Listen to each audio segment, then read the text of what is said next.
would be surprised to learn that this is one of the deadliest full-service legacy airlines in modern history. Since its inception, it has written off 17 aircraft with the loss of about 700 lives. But its turnaround is nothing short of amazing, reversing its deadly reputation and thus changing its financial fortunes towards bluer skies. This is the story of 대한항공, or Korean Air, and how they went from zero to hero. Step 1, wake up early, gonna rise with the sun. Step 2, get some good, some food in you. Step 3, think real hard about what you wanna be. Step 4, everybody just do your thing. Wake up, today's gonna be a good day. Wake up, today's gonna be a good day. Wake up, today's gonna be a good day. Wake up, today's gonna be a good day. Wake up, today's gonna be a good day. And good morning everyone, welcome back to my video. I'm coming to you from a very chilly Seoul, Gimpo Airport. Therefore, 안녕하세요, Gimpo Hongang, 환영합니다. That's right, I'm getting on a domestic flight from right here in Seoul today to Jeju. The last time when I did a domestic flight in Korea, I took a day trip to Busan and I forgot my passport. And when I tried to fly back from Busan, I got denied boarding. They turned me away from the airport, so I was sent packing in the opposite direction. I'm not about to make this mistake today, so I've got my got my passport in hand, and I can't wait to get this experience started. So the first flight today will be with 대한항공. I get that right? 대한항공, which is Korean Air. So let's do this, guys. Everybody just do your thing. If you're new to my channel, my name's Brian. Born and bred in Singapore, I now call Australia home, and I create heaps of travel content. So, the tribe has officially spoken. What you want is what you get. Therefore, the main focus of this travel series will be on airlines and their alliances. In fact, I cover all three of them: Star Alliance, One World, and SkyTeam. These sectors will be spread out amongst 3 classes, 8 airlines, 10 flights, spread out over 10 days covering 4 countries and 1 territory. For those who still like to watch me eat, I do a bit of that in Singapore and Hong Kong.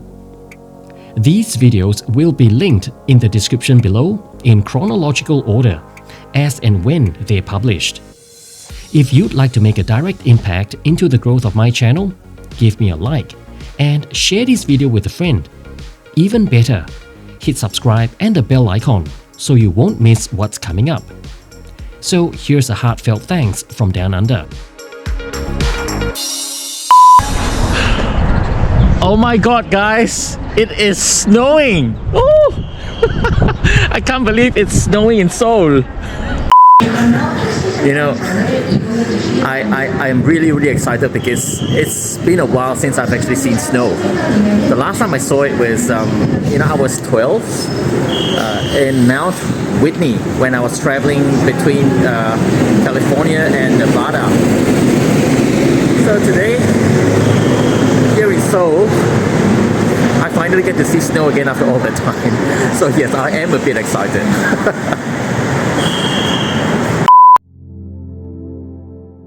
According to the Seoul Metropolitan Government, Gimpo Airport is the country's first airport, which was built in 1942. It was the main international airport serving the city of Seoul and South Korea before being replaced by Incheon Airport in 2001. Therefore, in 1962, when the government of the Republic of Korea acquired Korean National Airlines, it changed its name to Korean Airlines, which marked the beginnings of this giant airline we know today. And Gimpo Airport, being situated at the nation's capital, became the base for this fledgling new airline. Unlike most flag carriers in the region during that time, Korean Airlines didn't remain government-owned for long. In 1969, It was acquired by the Nanjing group of companies, where the airline has remained ever since. Nanjing Group is considered a chaebol. In Korean terms, it means a large, powerful conglomerate, usually controlled by generations from within the same family members or close associates. And this power they hold often extend into politics, which would fundamentally shape the airline in the next few decades moving forwards. This close relationship between the chaebol and successful ruling governments also meant, for many decades, Korean Airlines was the only airline operating in Korea. After Nanjing's takeover of the airline in 1969, the incidents which would begin the airline's path towards being the industry's safety pariah began almost immediately. This morning, I was flying between Seoul and Jeju Island in the south. As I wanted to milk this experience for all it's worth, I selected this route because it is as far as you can fly non-stop within the country. I bought a one-way business class ticket for just over 188,000 Korean won, thinking I'd get lounge access and a breakfast buffet waiting. I came to the airport with an empty stomach. And yes, Korean Air do operate a lounge here at the domestic terminal at Gimpo. But there really isn't any food within other than packet snacks and drinks. While it's a tranquil space to while away your time, I really needed some substantial feed to start my day. It really pays to do a bit of research. Yeah, the catering in there, it's a bit I don't know, I came to the airport early hoping I would get some good feed at the lounge, but clearly not. Just a bit of nibbles there. So I'm gonna walk around the airport to see what I can have for breakfast. Or maybe an early lunch. Yeah. So much for not spending anything on food today.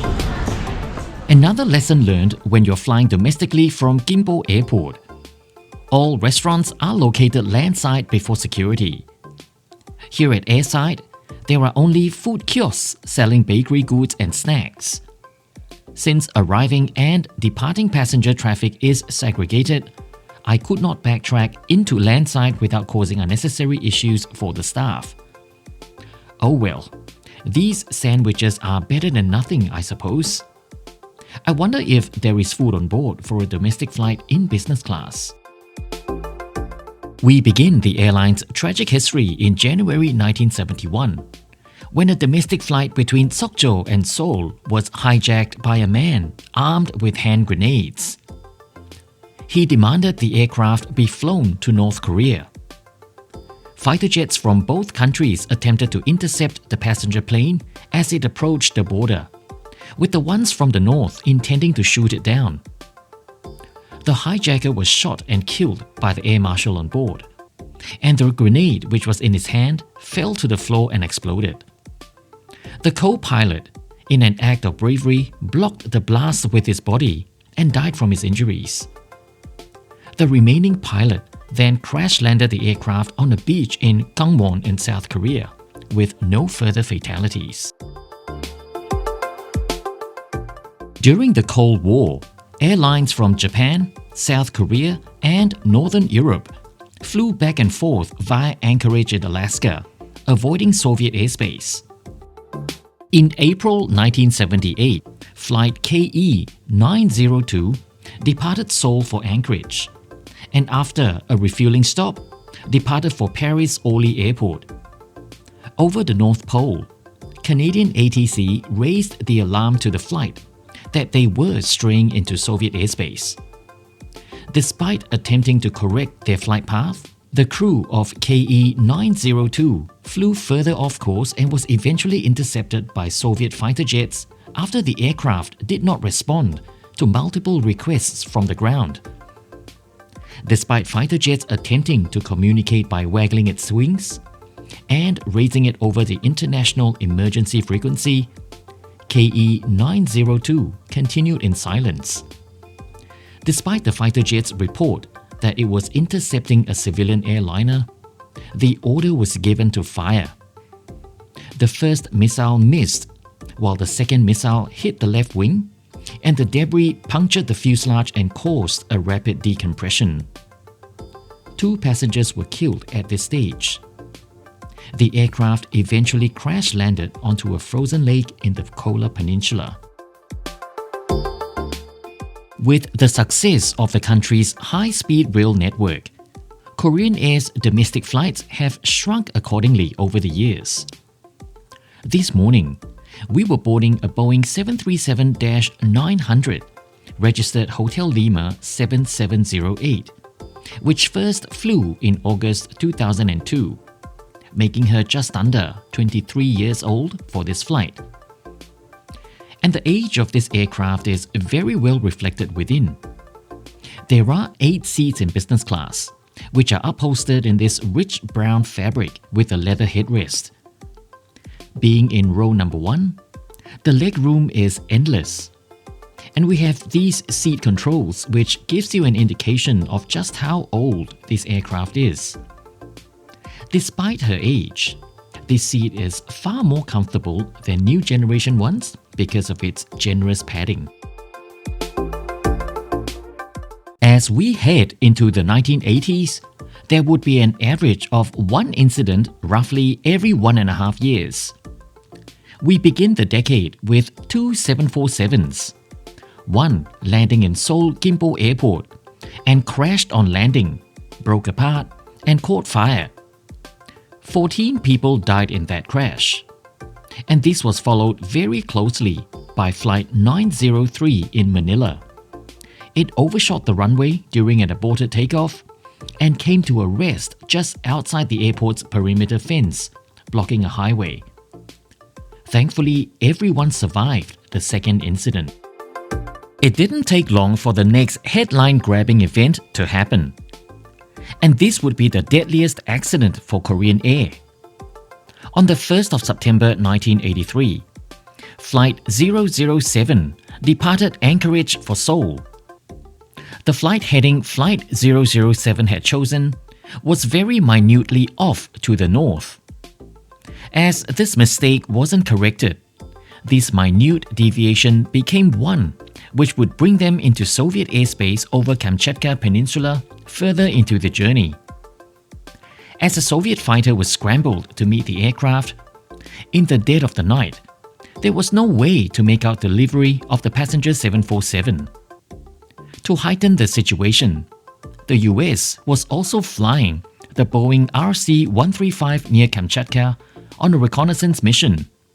Unknown to the fighter pilot, Flight 007 also requested clearance at this time from the ATC to climb to a higher altitude to save fuel.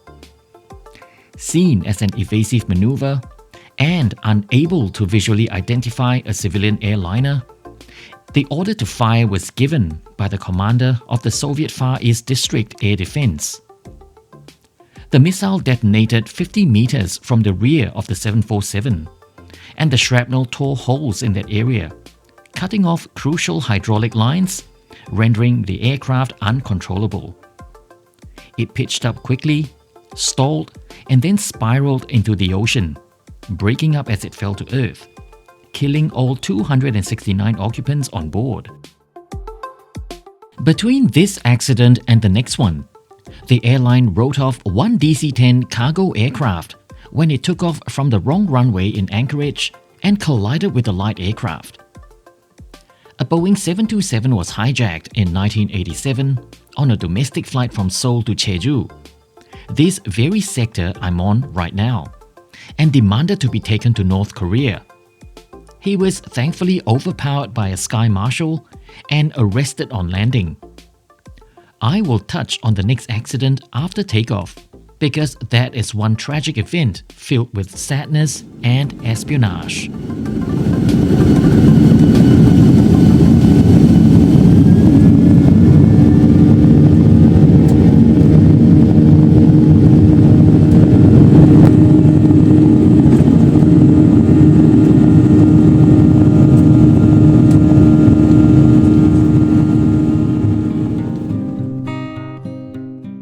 This morning, I was departing on KE 1097 one of the roughly 80 flights a day shuttling between these two airports. We would turn left around the city of Incheon before heading south towards Gwangju, then coasting out and setting up for an approach into Jeju 국제공항, completing this flight in 1 hour 20 minutes, clocking a distance of just under 450 kilometers. In 1984, Korean Airlines went through a major branding overhaul, and the logo was changed to the familiar Taeguk livery. And this redesign also altered its name to Korean Air. After this branding exercise, there was a brief respite from safety incidents, but this wasn't for long. On the 29th of November 1987, flight KE 858 was a scheduled flight departing Baghdad Saddam International Airport bound for Seoul, with stops in Abu Dhabi and Bangkok. During its stopover in Abu Dhabi, two North Korean agents planted a bomb in the rear overhead compartment of the passenger cabin before disembarking. The aircraft later departed without them, with a timer set for the bomb to go off over the Andaman Sea. The detonation destroyed the aircraft in mid-air, killing a total of 115 people. The agents were tracked down later on in Bahrain as they attempted to flee, and they ingested cyanide ampoules before they were taken into custody. One of the agents survived this suicide attempt. This agent, Kim Hyun-ni, was sentenced to death after being put on trial, but was eventually pardoned by the president of South Korea. Because, in his words, she is also a victim of brainwashing by the regime up north. Kim still lives in an undisclosed location today, under heavy security, forever in fear of reprisals from North Korea. In 1988, the Olympics were held in Seoul, thrusting the country into international limelight. The resulting Korean wave could be credited to this because it has not stopped till today. With Korean Air's extremely spotty safety record, the pressure was mounting for it to get its act together as international scrutiny began to tighten its grip. To end the 80s, the airline went on to crash a DC-10 in Libya, killing 74 passengers and 4 people on the ground. And another Fokker F-28 aborted takeoff in Seoul, overran the runway before bursting into flames. No one was killed in the second crash though. The 90s cemented Korea even further on the world stage with the unstoppable explosion of K-pop and everything Korean. But sadly, the incidents continued its unsavory trend with Korean Air.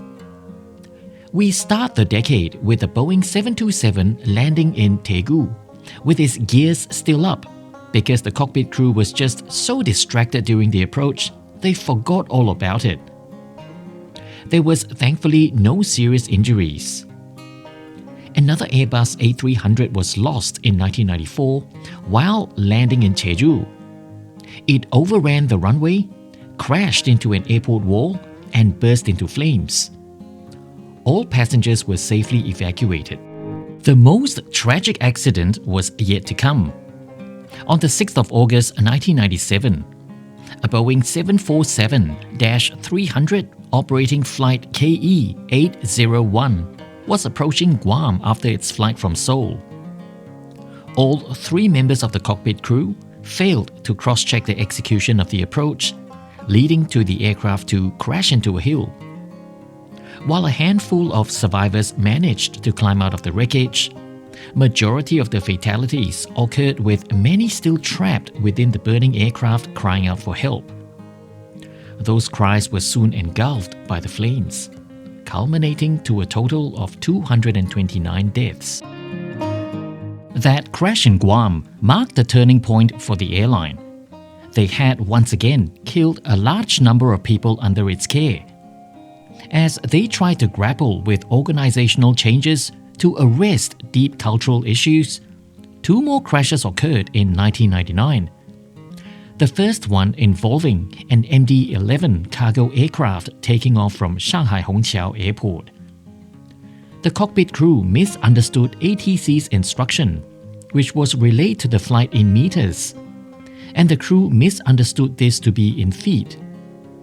With the aircraft thousands of feet too high, the captain pushed his control column down to initiate a rapid descent, and the aircraft went into an uncontrollable dive.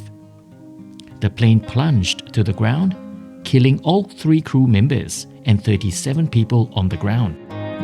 The final crash of the 90s was another cargo aircraft, a 747 taking off from Stansted Airport in the United Kingdom in the dead of the night.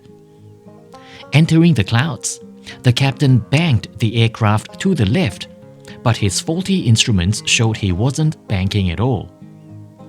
The first officer's instruments, which was working correctly, did show the aircraft banking, but did not challenge the captain or take over the aircraft. As the 747 continued to bank left, the flight engineer finally called out with the alarms chiming in the background.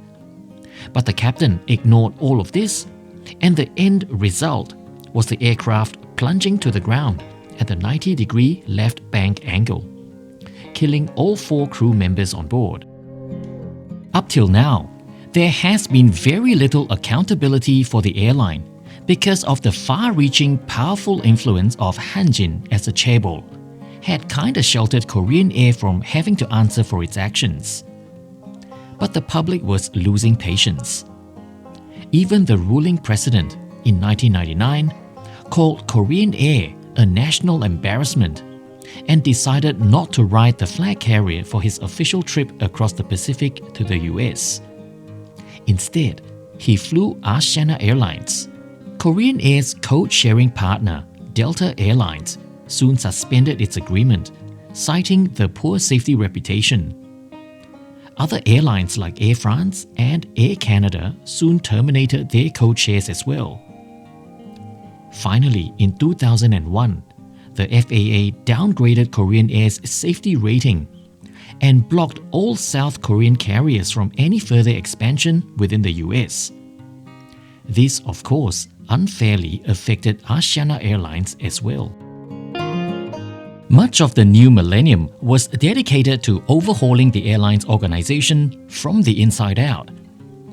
Billions of dollars was poured into the airline to upgrade its fleet, investing in new technology, and more importantly, a concerted effort to change its corporate culture, especially in the area of crew resource management. The last portion focused on how pilots communicated in a cockpit environment regardless of rank. Korea, being an extremely patriarchal society where rank and file is strictly adhered to, this went against the grain of societal norms. But the airline pushed ahead, and with these changes, they even hired consultants from Boeing and Delta to repair its tarnished image. By 2002, the FAA once again restored South Korea's safety rating in recognition for the improvements made by Korean Air. In September 2000, Korean Air, together with Aeromexico, Air France, and Delta Airlines, came together to form the world's third major alliance, SkyTeam, which they are still part of today. In 2003, Korean Air went from this to this, signaling their futuristic ambitions, and the trajectory hasn't really stopped. During my week traversing about filming this series of videos, a new corporate livery was unveiled, which was divisive to say the least, but it has kinda grown on me. Today, Korean Air is considered a powerhouse in the industry with their trend-setting outlook. Their financial fortunes have also turned around in the last decade, and they're now at the tail end of their merger with ASIANA Airlines, once their profitable rival, but it's now a shadow of its former glory, getting swallowed up by the all-powerful Korean Air. But changes still remain, because the higher you climb, the harder it is to remain there. but the airline seems to be chugging along well. What do you think? Do you agree with my commentary about one of the best airlines in the world by today's standards? Let me know in the comments section below because I'd love to hear from you. For now, it's time for me to say 제주 국제공항 환영합니다. And let's join live Ryan as he exits the airport to wrap things up.